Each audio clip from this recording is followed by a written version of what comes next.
The tarot archetype of the Fool, the courage to begin your journey. Every meaningful journey begins at a point where you can't possibly know where it will end. You can prepare, you can think, you can plan. You might even be waiting until you feel more confident.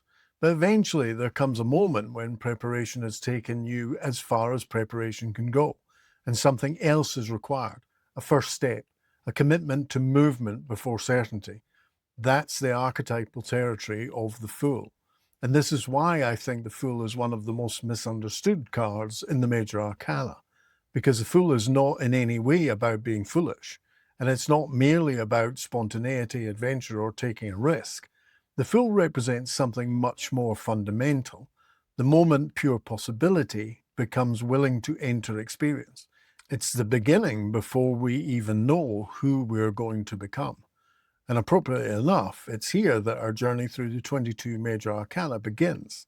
Welcome back to Tarot Major Arcana. If you've been following the previous videos, we've spent some time establishing a very particular way of approaching the tarot, not simply as a collection of cards with meanings attached to them, and not only as a predictive system, but also a symbolic map of human development. The Major Arcana describe recurring thresholds of becoming. They give symbolic form to experiences such as beginning, choosing, striving, surrendering, losing, transforming, awakening, and ultimately embodying what we've learned. And it's today that we begin the individual journey through those 22 pathways. So it seems fitting that we begin with the zero card, the Fool. And I want to look at the Fool in several different ways. What does the archetype actually represent? Why is it numbered 0? What does it mean developmentally? How does the healthy Fool energy appear in everyday life? How does the same energy become blocked? What does the shadow Fool look like? And perhaps most importantly, where might the Fool currently be asking you to begin? The Fool occupies a fascinating position in the Major Arcana because it's numbered 0, and symbolically 0 is extremely appropriate. It's the space before differentiation. Potential before definition, possibility before form. The Fool has not yet become the magician. It's not yet learned to direct its will. It's not yet become the emperor and built structure. It has not encountered the lovers and been confronted by relationship choice. It's not met death, the devil, the tower, the star, or judgment. It doesn't yet know what the journey will demand. And that is precisely the point. The Fool begins before experience has taught it who it's supposed to be. There is something extraordinarily powerful about that, because every genuine new beginning contains a degree of full consciousness. When you begin a relationship, you don't know where it will lead. When you start a business, you can't know every challenge you'll encounter. When you become a parent, change a career, move country, begin a healing process, write a book, or follow a spiritual calling, you're crossing a threshold whose final consequences cannot be known beforehand. At some point, every meaningful life requires us to move beyond certainty. The Fool represents that movement. And to help you in creating that movement, I've just recently published a comprehensive book where I go into all of the transformational details of each of the 22 archetypes and their healthy, blocked, and shadow aspects. I explain exactly how to recognize them, what they mean, and the positive, insightful power you can access through them. The book is called The Tarot Major Arcana. You can get it on Amazon. I'll put the link to it in the description below this video. One of the central themes of the Fool is innocence. But I want to distinguish innocence from ignorance. Ignorance simply doesn't know. Archetypal innocence is different. It's openness before negative experiences close down possibility. Think about how differently a child approaches the world compared to many adults. A child asks, why not? An adult often asks, what could go wrong? A child experiments, the experienced adult anticipates consequences. And of course, experience is enormously valuable. We need discernment, we need structure, we need to learn. The rest of the Major Arcana journey exists precisely because innocence alone is not enough. But there is also something that can become lost through experience. We can lose openness, wonder, a sense of endless possibility and trust. the willingness to encounter something without immediately forcing it through everything we already believe we know. So the Fool represents innocence as the beginning of the journey. And interestingly enough, the Fool energy can return much later in your life, which my book shares the important point here. Human development is not simply linear. We revisit archetypal lessons at different stages and at different depths. So the Fool is not something we simply graduate from once and leave it behind us. Sometimes maturity brings us back to the Fool, but now it's a different innocence. Not innocence because we've never been hurt. It's an openness despite having been hurt. Not trust because nothing has ever gone wrong. It's trust after discovering that life sometimes does go wrong. These are the much deeper lessons the Fool can teach us. There's another reason the Fool is particularly important within the system we're exploring, and that's the tree of life. In the Paul Foster Case path attributions used in the book, the Fool sits on the upper path connecting Kether, the crown, with Chokmah, wisdom. And you don't need a detailed understanding of the tree of life to appreciate the basic symbolism of that. We're right at the top of the tree, very close to origin, before consciousness has descended fully into differentiation of human experience. So the Fool is not beginning halfway through life. It's archetypally close to pure potential entering movement. This is why reducing the Fool to some sort of impulsive recklessness misses the point. There's a sacred quality to genuine beginning. Something has not yet been defined. The possibilities are still open. The identity has not yet crystallized. The story has not yet been written. And then consciousness moves. That movement begins the adventure. So what does healthy Fool energy actually look like in a person's life? It looks like trust with movement, curiosity, spontaneity, courage, the capacity to enter something new without demanding absolute certainty first. And notice the word courageous, because healthy Fool energy is not necessarily fearless. This distinction matters. People often wait for fear to disappear before they act, but many of life's important thresholds don't work like that. You may still feel nervous. You may still question yourself. You may still wonder whether the decision will work. The courageous Fool says, I cannot know everything from here, but I know enough to take the next step. This is very different from blind recklessness. It's a willingness to enter relationship with the unknown. And healthy Fool energy appears everywhere. It's the person who finally decides to retrain after 20 years in a career that no longer fits for them. The person who begins dating again after heartbreak. The person who starts therapy despite having spent years avoiding their pain. The person who creates something without knowing whether anyone will value it. That's the Fool alive in human experience. But every archetype can become energetically blocked.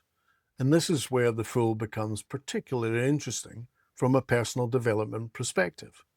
Because the blocked Fool energy often looks like an inability to cross thresholds. You know something needs to change. You may even know exactly what the first step is, but you cannot seem to take it. You keep researching, thinking, preparing, waiting, reconsidering, looking for some sort of reassurance, trying to eliminate every possible risk, and eventually preparation becomes avoidance. This can show up in very ordinary ways. I'll start when I'm more confident. I'll apply when I've got another qualification.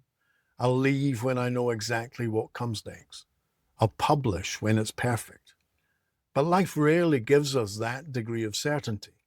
So the blocked Fool energy can create a peculiar kind of imprisonment. The person is not trapped by what exists. They're trapped by their inability to enter into what doesn't yet exist. And sometimes the deepest question is not, how can I guarantee that this will work? It's more about how much certainty do I actually require before I allow myself to move.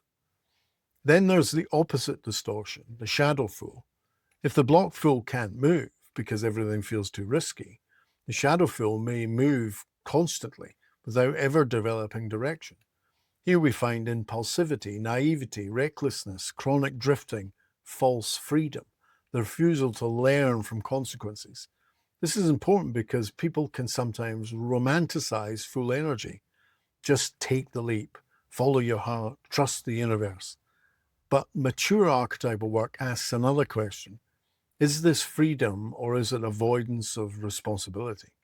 Someone may continually leave jobs because they value freedom, but perhaps they cannot tolerate structure. They may continually start relationships because they believe in following love, but perhaps they struggle with intimacy once novelty disappears. They may repeatedly start businesses, projects, or spiritual practices, always energized by the beginning, never staying long enough for anything to develop any real depth. This is not necessarily healthy full energy. It may well be the shadow of the full, because real freedom must eventually become capable of commitment. And this is precisely why the magician follows. The open possibility of the fool must eventually discover direction.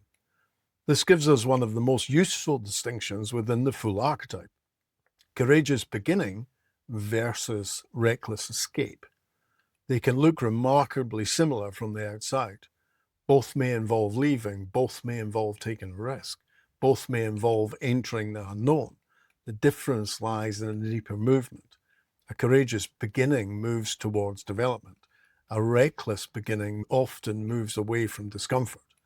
If you're contemplating a new beginning, ask yourself, am I moving towards something meaningful or merely escaping something difficult and uncomfortable? Have I learned what the previous experience was trying to teach me, or am I simply resetting the scenery and carrying the same pattern forward? That's where the fool becomes psychologically useful rather than merely inspirational. The fool can also show up very clearly in relationships. Healthy full energy allows us to encounter another person without assuming they're identical to everyone who came before. Now, that sounds simple, but it's not. After betrayal, disappointment, or abandonment, the nervous system learns and the mind starts to predict. We may meet the new person, though the emotional memory of the old one is what we view them through. So the mature fool may represent something quite beautiful, a willingness to allow this experience to be new, not blind trust, not ignoring warning signs, but refusing to make a new person serve a sentence for somebody else's crime. The block fool may refuse intimacy because beginning again feels too dangerous. The shadow fool may repeatedly fall intensely and impulsively, mistaking novelty for death. Again, the archetype asks for balance, openness without blindness, trust without abandoning discernment. There is another area where I think the fool deserves particular attention: personal development itself. People can sometimes become trapped in endless preparation for becoming themselves. They read, they study, they attend courses and collect ideas. They're looking to understand themselves intellectually, but never cross the threshold into embodiment. And the fool confronts us with a very simple truth. At some point, development requires experience. You can't think your way through every lesson beforehand. You can't heal entirely using just theory. You can't become confident without sometimes acting while uncertain. You can't develop boundaries without eventually saying no. And you can't discover whether your voice matters without using it. Let's face it, you can't discover who you might become while remaining completely loyal to who you've always been. This is a moment when the map has to become the journey. The moment belongs to the fool. So how might you already know that the fool is active in your life right now? You may be standing at the beginning of something: a new relationship, a new career, a new business, a new creative project, a new stage of healing, a different relationship with yourself. Perhaps nothing outward has changed yet, but internally the old world has lost its hold over you. You know movement is coming. You may feel excited and fear simultaneously. You may find yourself imagining possibilities you previously dismissed. You may feel strangely restless. The life that used to fit suddenly feels smaller, and perhaps you keep asking, what if? The fool is often found in that question. What if I tried? What if I said yes? What if I stopped assuming the future has to resemble the past? What if there's another way of living? And what if I allowed myself to find out? If you want to work with the Fool as an archetype rather than simply learning its meaning, I would invite you to sit with a few questions. Where in your life are you being asked to begin? Where are you waiting for certainty that may never come? What would one courageous next step look like? And equally important, where might you be mistaking avoidance for freedom? That last question is particularly important because it sits directly inside the healthy shadow distinction you may have around the Fool energy. You might also ask, what are you afraid of that will happen if you begin? Whose permission are you waiting for? What identity would you have to change or lose in order to move forward? And if you did trust yourself enough to take one step, what would that step actually be? Not the whole journey, just the next step. And this brings us to the development sequence. The Fool can't remain the Fool forever. Potential must eventually become direction. Openness must eventually meet intention. Possibility must become agency. And this is why the next archetype in our journey is the Magician. The Fool says something is possible. The Magician says, now what will I do with that possibility? The Fool enters experience. The Magician begins to direct it. This is what makes reading the Major Arcana sequentially so powerful. The cards don't simply sit beside each other. They develop one upon the other. Each pathway prepares the conditions for what comes next. And this very much reflects my book's broader view of the Major Arcana as developmental pathways rather than isolated symbolic figures. So the Fool is far more than the card of a naive traveler taking a risk. The Fool is the archetype of beginning itself. Openness before certainty, potential entering experience, the willingness to step beyond the familiar before knowing exactly who you will become on the other side. And at its healthiest, the Fool gives us trust, spontaneity, and courageous movement. Blocked, it leaves us paralyzed at the threshold. And in shadow, it becomes impulsivity, chronic drifting, and freedom without responsibility. But its deeper invitation remains beautifully simple. Begin. Not because you know how everything will unfold, but because sometimes the next stage of who you're becoming can't reveal itself until you actually move. And perhaps that's the real wisdom of the Fool. We don't always need to see the entire path. Sometimes we need enough trust to take the first step. Now, if this deeper approach to the Major Arcana resonates with you, then please do subscribe to the channel, because this is the beginning of our full journey through all 22 archetypal pathways. In the next video, we'll move from the open potential of the Fool into the Magician, where possibility encounters will, agency, language, and the power to consciously direct our experiences. And if you'd like to explore the complete journey in much greater depth, my book, The Tarot Major Arcana, 22 Archetypal Pathways to Inner Transformation, takes you through all 22 archetypes sequentially, including their psychological, emotional, spiritual, and tree of life dimensions. It's on Amazon, and you'll find the link to it in the description below this video. For now, I'll leave you with one question. Where is your life asking you to begin before you have all of the answers? Thanks for watching, and I'll see you in the next video, The Magician.